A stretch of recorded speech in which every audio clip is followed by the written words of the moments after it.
देखिए क्वेश्चन में दिया गया है find x y and z if the below mention matrix satisfied a dash equal to a inverse. तो जो यहाँ पे की पॉइंट है हमारा a dash equal to a inverse है, ठीक है।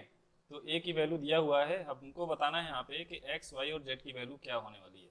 तो यहाँ पे हम लोग ए इनवर्स की वैल्यू नहीं निकालेंगे, हम लोग क्या करेंगे, कुछ ऐसा अप्रोच लगाएंगे कि ए इनवर्स की जगह पे ए डैश को पुट कर दें, क्योंकि जो ए डैश है ये हमारा है ट्रांसपोज ऑफ मैट्रिक्स ए, ठीक है।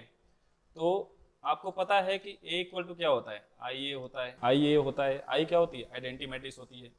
तो आप यहाँ पे एक चीज समझें कि अगर ए वाला ए इस तरफ आएगा तो ए इनवर्स हो जाता है, ए इंटू ए इनवर्स क्या होता है, आई हो जाता है। अब ए इनवर्स की वैल्यू तो ए डैश दे रखा है ना, तो यहाँ पे ए डैश रख देते हैं, तो ए डैश इक्वल टू हो गया आई। अब यहाँ पे आप मैट्रिक्स की वैल्यू रखिए और मल्टीप्लाई करके आंसर निकाल दीजिए। तो चलिए वैल्यू रखते हैं। तो देखें यहाँ पे इसकी जब वैल्यू रखेंगे तो 0x z, और ट्रांसपोज जब निकालेंगे इसका, तो इसका अगर आप ट्रांसपोज निकालें तो क्या हो जाएगा, ए डैश, यानी जो रो है वो कॉलम में कन्वर्ट हो जाएगी। तो यहाँ पे देखें आपकी 3 रो हैं, R1 R2 और R3। इसको हम लोग बनाने वाले हैं कॉलम में, यानी C1 में R1 को शिफ्ट करेंगे तो 0 2i z, ठीक है। उसके बाद x y minus z, x minus y z, ये आपका शिफ्ट हो जाएगा। तो यहाँ पे हम लोग इसको रख लेते हैं सीधे सीधे, तो हो जाएगा 0 2i z x y minus z x minus y और z, ठीक है। और आइडेंटिटी मैट्रिक्स की वैल्यू आपको पता है 0 0 0 1 0 0 0 1, ठीक है। बस आपको क्या करना है, यहाँ पे सिंपल सा मल्टीप्लिकेशन वाला ऑपरेशन यहाँ पे आपको ऑपरेट करना है। तो देखें यहाँ पे रो इंटू कॉलम करते हैं, ठीक है, इस तरह से आप बना लेंगे। तो यहाँ पे फर्स्ट रो के साथ फर्स्ट कॉलम लिखेंगे, तो यहाँ पे आपका आंसर आएगा।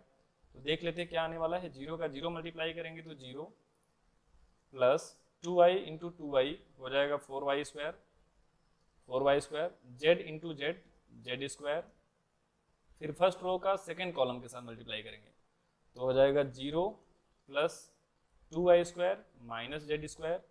फर्स्ट रो थर्ड कॉलम तो आ जाएगा 0 minus 2i square plus z square, ठीक है। अब उसके बाद सेकेंड रो को लेके चलेंगे तो आ जाएगा 0 प्लस 2i इंटू वाई करेंगे तो 2i square, z into minus Z करेंगे तो माइनस जेड स्क्वायर, ठीक है। अब यहाँ पे x का x में मल्टीप्लाई करेंगे, x square y square plus z square, यही आपको मिलने वाला है। फिर यहाँ पे सेकेंड रो का थर्ड कॉलम के साथ जब मल्टीप्लाई करेंगे तो कितना आ जाएगा, x square minus y square, क्योंकि माइनस वाई का जब y मल्टीप्लाई करेंगे क्या आएगा, माइनस वाई स्क्वायर, बिल्कुल ठीक है, और माइनस जेड स्क्वायर, ठीक है।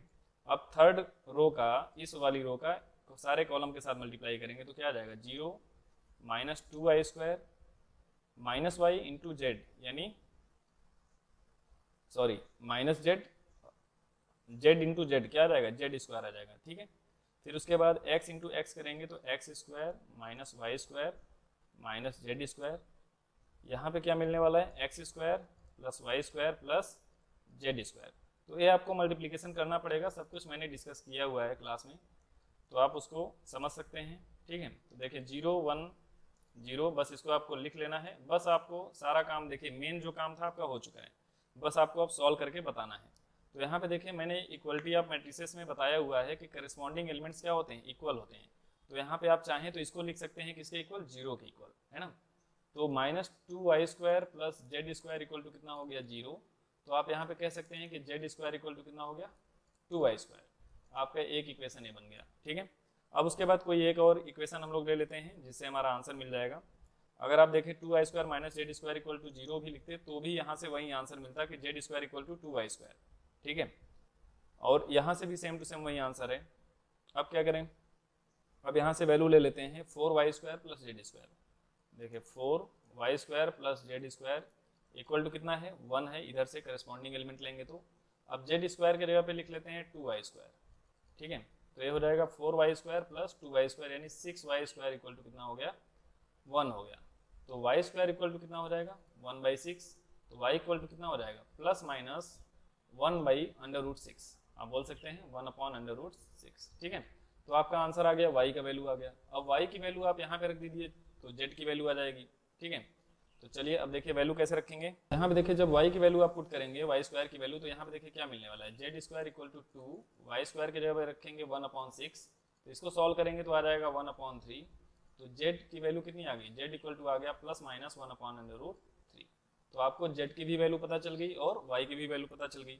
अब आपको x निकालना है तो आप किसी एक इक्वेशन को ले लीजिए। तो चलिए हम इसको ले लेते हैं, x square plus y square plus z square equal to 1।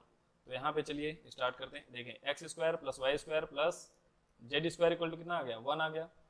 तो जब यहाँ पे आप वैल्यू रखेंगे, वाई स्क्वायर की वैल्यू रखेंगे 1/6, उसके बाद जेड स्क्वायर की वैल्यू रखेंगे 1/3 इक्वल टू 1। तो अब इसको सॉल्व कर लेते हैं। तो देखिए कितना आ जाएगा, 6 एलसीएम हो जाएगा, आ जाएगा 1 + 2, ठीक है ना, इक्वल टू 1। तो आ गया आपका x square equal to 1 minus 3/6 यानी 1/2, यानी ए कितना आ गया 1/2, यानी x इक्वल टू कितना आ गया प्लस माइनस 1/√2। तो इस तरह से आपका x का भी वैल्यू आ गया, y का भी वैल्यू आ गया और z का भी वैल्यू आ गया। अब इसको अगर आप चेक करना चाहें तो आप क्या कर सकते हैं, चेक करने के लिए आप यहाँ पे रखिए, देखिए एक्स स्क्वायर की जगह पे आप वैल्यू रखेंगे तो कितना रखेंगे 1/2, तो ए हो गया 1/2। वाई स्क्वायर की जगह पे वैल्यू रखेंगे 1/6 और जेड स्क्वायर की जब वैल्यू रखेंगे तो जेड स्क्वायर की वैल्यू है आपकी 1/3।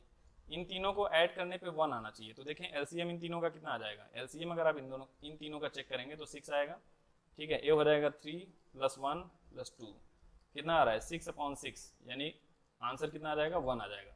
तो बिल्कुल सही आंसर है। जो भी आपको ये मैंने ट्रिक बताया है इसी तरह से आपको इस क्वेश्चन को सॉल्व करना है। काफ़ी इंपॉर्टेंट क्वेश्चन है, इसको आपको प्रैक्टिस में लाना है। बट इसकी प्रैक्टिस आपकी तभी होगी जब मल्टीप्लिकेशन का जो ऑपरेशंस मैंने बताया हुआ है मैट्रिसेस में उसको अगर आप ध्यान से देखेंगे, ठीक है। यहाँ पे अगर हम लोग ए इनवर्स निकालने जाते और उसको सॉल्व करते तो थोड़ा लेंदी पड़ता और दिक्कत भी होती, ठीक है। तो आई होप आपको समझ में आया।